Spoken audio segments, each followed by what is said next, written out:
Assalamualaikum warahmatullahi wabarakatuh. Bismillah, alhamdulillah, wassalatu wassalamu ala rasulillah wa ala alihi wa sahbihi wa man wala. Amma ba'du. Alhamdulillah, puji dan syukur kehadirat Allah subhanahu wa ta'ala. Salawat dan salam semoga tercurah limpahkan kepada Nabi besar kita, Nabi besar Muhammad Sallallahu Alaihi Wasallam. Baik, di sini saya Siti Fitriani akan menjelaskan tentang materi mata kuliah Psikologi Agama dengan judulnya yaitu Psikologi Agama sebagai Ilmu Pengetahuan.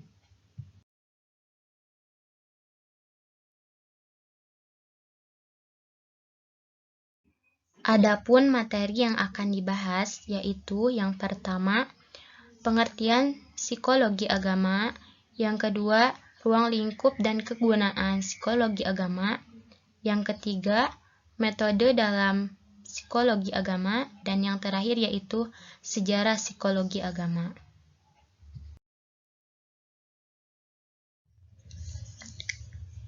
Yang pertama mengenai pengertian psikologi agama.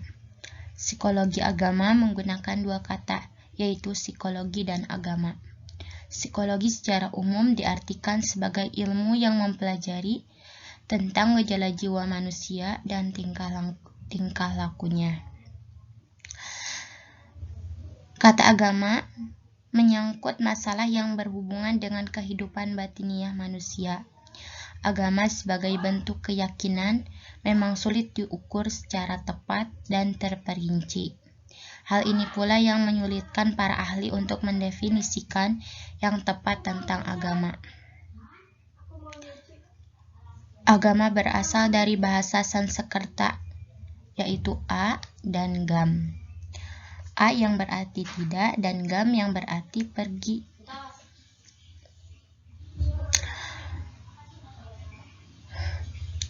Atau dapat kita artikan bahwa agama itu tidak pergi atau tidak kacau.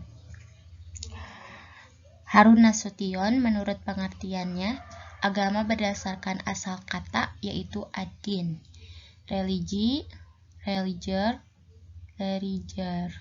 dan agama.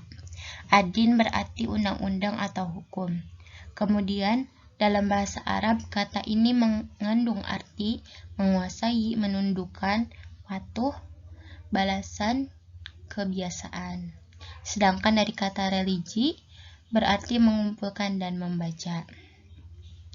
Psikologi agama menurut Profesor Dr. Hajah Zakiyah Darajat ialah meneliti pengaruh agama terhadap sikap dan tingkah laku orang atau mekanisme yang bekerja dalam diri seseorang, karena cara seseorang berpikir, bersikap, bereaksi, dan bertingkah laku tidak dapat dipisahkan dari keyakinannya, karena keyakinan masuk ke dalam kontribusi kepribadiannya.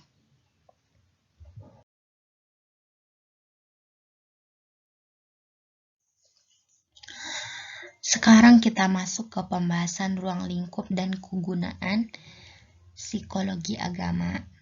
Sebagai disiplin ilmu yang otonom, psikologi agama memiliki ruang lingkup pembahasannya tersendiri. Adapun ruang lingkup psikologi agama menurut Profesor Dr. Haji Rusmin Tumanggor adalah yang pertama, kegiatan ibadah seseorang, baik meliputi ubudiyah dan muamalah. Yang kedua, gerakan-gerakan kemasyarakatan yang muncul dari masyarakat yang beragama. Yang ketiga, budaya-budaya yang ada di dalam masyarakat akibat pengamalan agama. Dan yang terakhir, suasana keagamaan dalam lingkungan hidup seiring dengan kesadaran beragama yang ada dalam masyarakat. Lebih lanjut lagi, Profesor Dr. Zakiyah Darajat menyatakan bahwa lapangan penelitian psikologi agama mencakup proses beragama, perasaan dan kesadaran beragama dengan pengaruh dan akibat-akibat yang dirasakan sebagai hasil dari keyakinan. Sekarang kita masuk kepada pembahasan kegunaan atau manfaat psikologi agama. Yang pertama, menanamkan cara berpikir positif. Berpikir positif adalah berpikir yang mengarah pada hal-hal yang bersifat baik, baik itu terhadap diri sendiri, orang lain, ataupun keadaan yang dihadapi. Seseorang yang memiliki pikiran positif akan selalu melihat setiap masalah dengan cara yang positif, sehingga menjadi tidak mudah terpengaruh dengan berbagai tantangan dan hambatan yang dihadapi. Yang kedua, menanamkan kecerdasan kreatif. Menurut Triantoro Safarian, kreativitas adalah kemampuan pikiran yang bersifat fleksibel dan bervariasi. Nah, bentuk kreativitasnya juga dapat dilihat dari proses individu, baik itu dorongan internal maupun eksternal yang dituangkan dalam bentuk produk yang dihasilkan. Untuk yang selanjutnya yaitu menanamkan kecerdasan emosional. Kecerdasan emosional terdiri dari potensi-potensi positif pribadi manusia, seperti empati, memahami perasaan, mengendalikan amarah, mandiri, mampu menyesuaikan diri, dan lain-lain. Terus yang keempat, membangun kecerdasan spiritual. Kecerdasan spiritual sebenarnya dilihat dari bentuk praktek dan aplikasi keagamaan yang terdapat pada keagamaannya, bukan hanya pada pemahaman agama saja. Kemudian yang kelima, fungsi edukatif. Secara yuridis, agama berfungsi untuk menyuruh perintah Allah dan tidak melakukan larangan Allah, guna mengarahkan bimbingan bagi penganutnya agar terbiasa melakukan hal-hal yang baik menurut ajaran agama Allah. Kemudian yang keenam, fungsi penyelamat. Psikologi agama juga berfungsi sebagai penyelamat. Artinya, dalam psikologi agama juga terdapat penjelasan mengenai dua alam, yaitu dunia dan akhirat, di mana kedua hal itu harusnya diyakini oleh setiap manusia.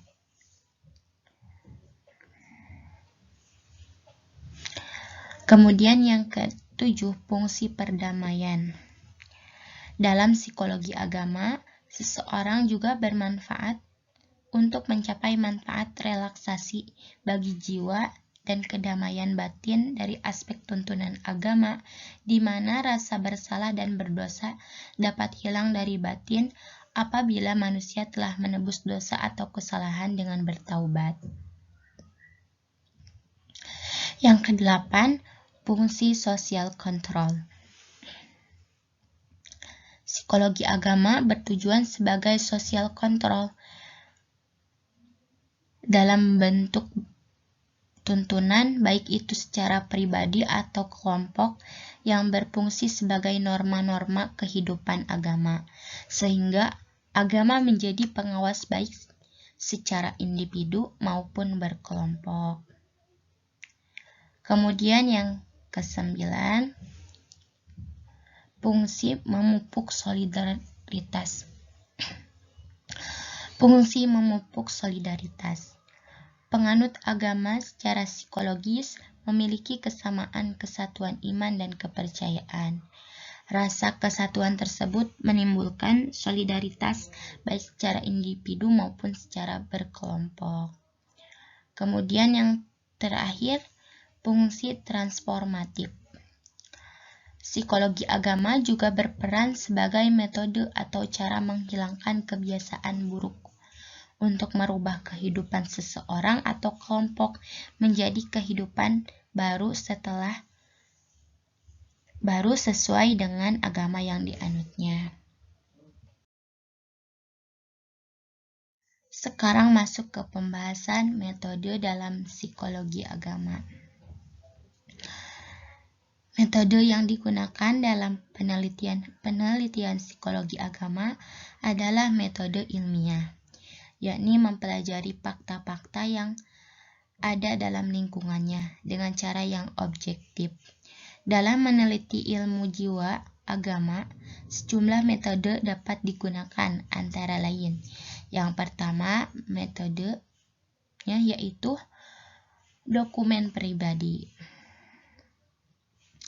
Metode ini digunakan untuk mempelajari bagaimana pengalaman dan kehidupan batin seseorang dalam keberagamaannya. Kemudian yang kedua, kuesioner dan wawancara. Metode kuesioner maupun wawancara digunakan untuk mengumpulkan data dan informasi yang lebih banyak dan mendalam secara langsung kepada responden. Kemudian yang ketiga, metode tes. Tes digunakan untuk mempelajari tingkah laku keagamaan seseorang dalam kondisi tertentu. Kemudian yang selanjutnya, metode eksperimen. Teknik eksperimen digunakan untuk mempelajari sikap dan tingkah laku keagamaan seseorang melalui perlakuan khusus yang sengaja dibuat. Kemudian yang selanjutnya, metode observasi melalui pendekatan sosiologi dan antropologi. Penelitian ini dilakukan dengan menggunakan data sosiologi dengan mempelajari sifat-sifat manusiawi, orang per orang atau kelompok. Kemudian yang selanjutnya, metode pendekatan terhadap perkembangan. Teknik ini digunakan untuk meneliti mengenai asal-usul dan perkembangan aspek psikologi manusia dalam hubungannya dengan agama yang dianutnya. Kemudian yang selanjutnya, metode klinis dan proyektivitas. Metode ini berupa penelitian dengan cara menyadarkan sejumlah masalah yang mengandung makna tertentu. Kemudian yang selanjutnya, metode apersepsi nomotatik, yaitu caranya dengan menggunakan gambar-gambar yang samar. Selanjutnya, studi kasus. Studi kasus dilakukan dengan cara mengumpulkan dokumen, catatan, hasil wawancara atau lainnya untuk kasus-kasus tertentu. Yang terakhir yaitu metode survei. Metode ini biasanya digunakan dalam penelitian sosial dan dapat digunakan untuk tujuan penggolongan manusia dalam hubungannya dengan pembentukan organisasi dalam masyarakat.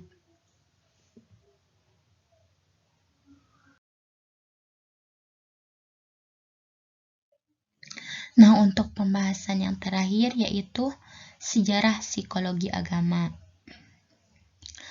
Penelitian agama secara ilmu jiwa atau psikologi modern relatif masih muda. Para ahli psikologi agama menilai bahwa kajian mengenai psikologi agama mulai populer sekitar abad ke-19. Ketika itu, psikologi yang semakin berkembang digunakan sebagai alat untuk kajian agama. Kajian semacam itu dapat membantu pemahaman terhadap cara bertingkah laku, berpikir, dan mengemukakan perasaan keagamaan. Ada 3 perkembangan. Yang pertama, perkembangan di Barat. Perkembangan psikologi agama di Barat mengalami pasang surut bersamaan dengan perkembangan psikologi modern pada tahun 1890-an. Psikologi berkembang pesat, tetapi pada tahun 1930 sampai 1950, psikologi agama mengalami penurunan. Setelah itu meningkat lagi, bahkan berkembang pesat pada tahun 1970 sampai sekarang. Yang selanjutnya, perkembangan di Timur. Di timur, khususnya di wilayah-wilayah kekuasaan Islam, tulisan yang memuat kajian tentang hal serupa belum sempat dimasukkan. Padahal, tulisan Muhammad Ishaq ibn Yasar di abad ke-7 Masehi berjudul Asyar wa al-Maghazi memuat berbagai fragmen dari biografi Nabi Muhammad SAW ataupun Risalah Hay Ibnu Yaqzan fi Asrol al-Hikmat al-Masyriqiyat yang juga ditulis oleh Abu Bakr Muhammad Ibnu Abd al-Malin Ibnu Tufai. Juga memuat masalah yang erat kaitannya dengan materi psikologi agama. Kemudian yang selanjutnya yaitu perkembangan di Indonesia. Adapun di tanah air, perkembangan psikologi agama dipelopori oleh tokoh-tokoh yang memiliki latar belakang profesi ilmuwan, agamawan, dan bidang kedokteran. Di antara karya-karya awal yang berkaitan dengan psikologi agama adalah buku Agama dan Kesehatan Badan Jiwa yang ditulis oleh Profesor Dr. Hajah Aulia. Kemudian tahun 1975, Zam'an menulis buku Islam dan Psikosomatik. Nah, adapun pengenalan psikologi agama di lingkungan perguruan tinggi dilakukan oleh Profesor Dr. Haji Ahmad Mukni Ali dan Profesor Dr. Hajah Zakiyah Darajat.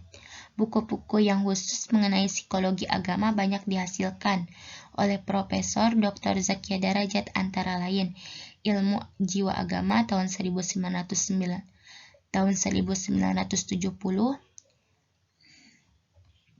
Peranan Agama dalam Kesehatan Mental sama 1970, dan Kesehatan Mental.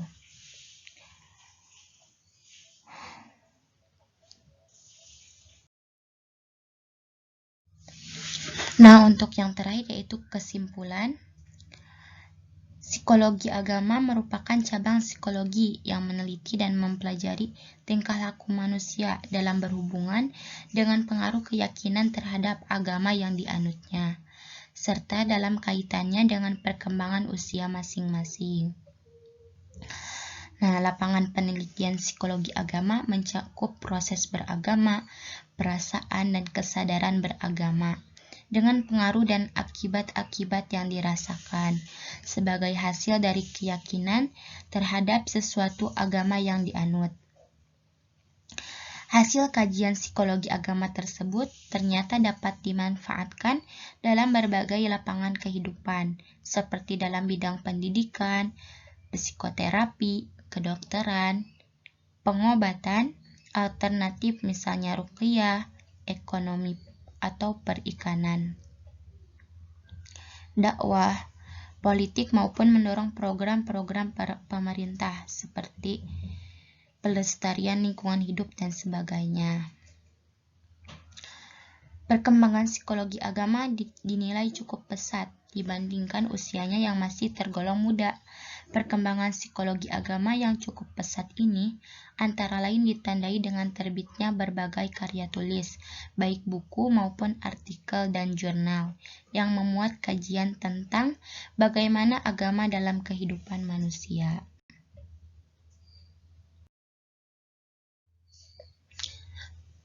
Nah, sekian yang dapat saya sampaikan. Mohon maaf apabila banyak kesalahan. Semoga ilmu yang telah disampaikan bermanfaat, baik khususnya untuk diri saya pribadi dan bagi para pendengar. Sekian, wabillahi taufiq wal hidayah. Wassalamualaikum warahmatullahi wabarakatuh.